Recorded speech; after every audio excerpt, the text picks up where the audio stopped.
everyone, I'm Eva and I'm gonna be 22 in like 2.5 months, and I've never dated anyone. I've never even held hands romantically with anyone. So, since my love life is my favorite horror story of all time, I was like, at least if I'm suffering, I'm gonna bring you some entertainment. So I have quite a few stories, let's say a few, but there's a lot of stories that prove that love is definitely not the strong suit in my life. And now listen, I do not consider myself to be a hopeless romantic, contrary to what most people would think about me at this point. I actually consider myself to be a hopeful romantic. Well, at least that's what I tell myself almost all the time, depends on what day you ask me. But I do believe that love exists, and I do believe that one day I will get it. But so far, in my almost 22 years of my life, I've never been in love. Sure, I've had multiple crushes on multiple people all throughout high school, after high school especially. I've been in situationships, sadly, but I don't think I've ever actually been in love. And not because things didn't end well with people, it's just simply because I don't think anything that I felt at this point in my life could be considered being in actual love. But you know what? As for now, since my love life seems to just want to bully me, I'm just gonna bully it right back. So today, I'm bringing you 4 different story times of my absolutely diabolical love life. Story time 1, the famous last words.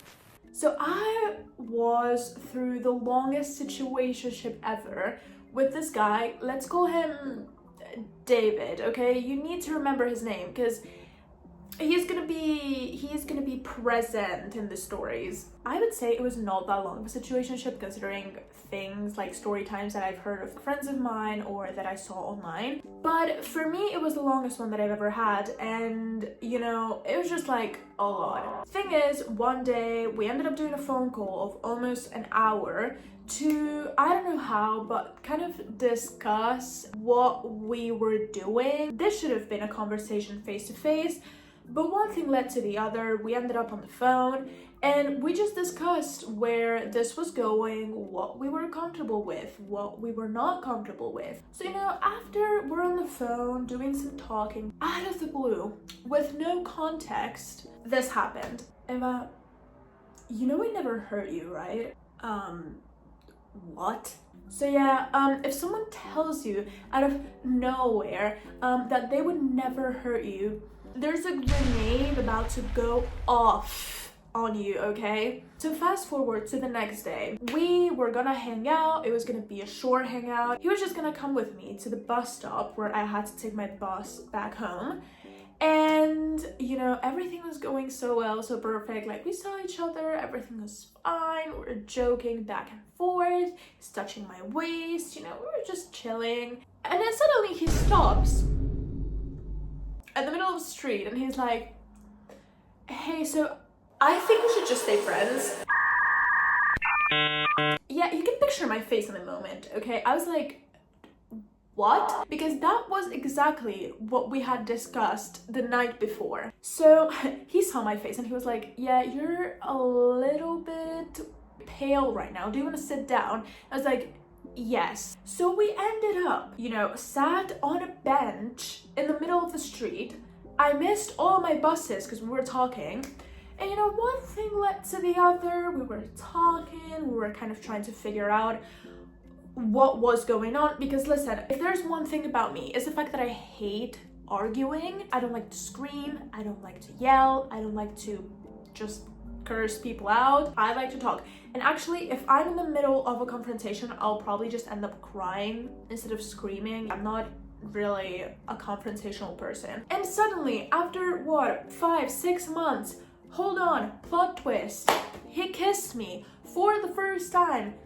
He kissed me. And you're probably gonna say, what the fuck? Wait, because it gets worse. We fast forward 10 minutes. I'm not joking, 10 minutes. We were like, okay, I missed all my buses. We're gonna go to the train. I felt that something was off. His energy was off.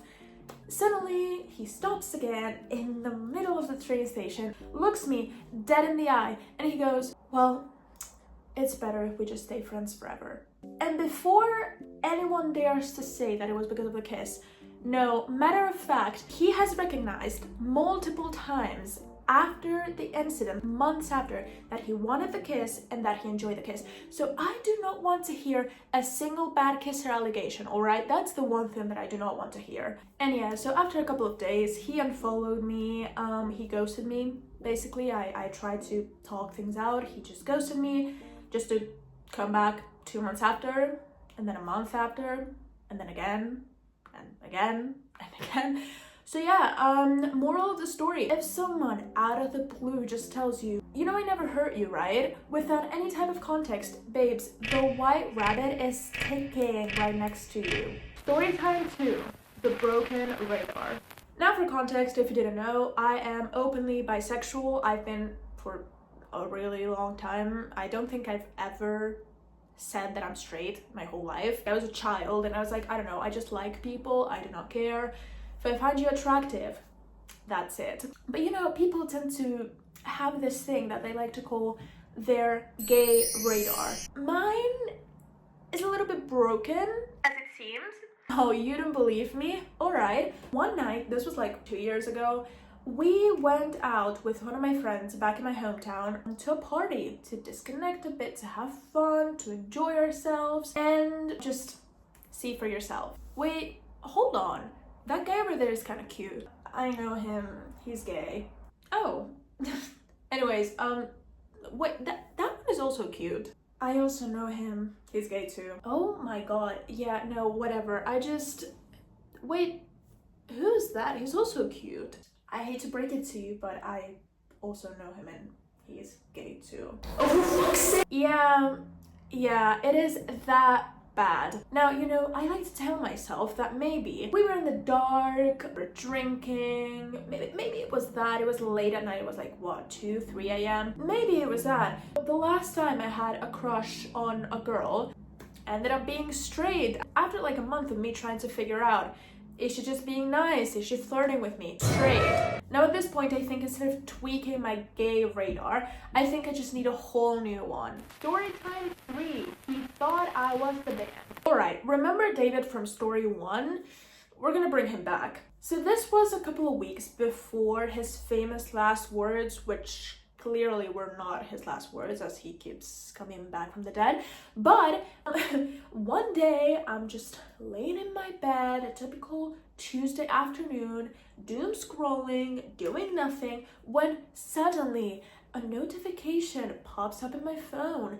I have an incoming call on Instagram from David. Now you can picture my face when that happened because we had never done a phone call before that. So yeah, it was very weird, especially because again, it was like a Tuesday at 5 p.m. I was like, what? So after processing what was going on and calming myself down a bit, I picked up the phone. And well, you can see for yourselves. Hello? Yeah, hello? What's up? So yeah, I might need a little favor. Could you send me 70 euros, like, right now? Yeah, you're probably confused. Trust me, I had no idea what was going on. I was at a loss of words, but to be completely honest, hey, I am flattered by the fact you think I have just 70 euros to just spare around and send you whenever you need them. And wait, because if you thought that this couldn't get any worse, it does. David, I literally have like 2 euros in my bank account. And what about your mom? What about my mom? Can't your mom just send me some money? David, what the? She's at work. Oh my god, and don't you have any friends? I promise I will give it back. I swear for everything that I have. What the fuck? And you know, at this point, you're probably wondering, what was the money for? It's been almost a year, and I'm still wondering the same.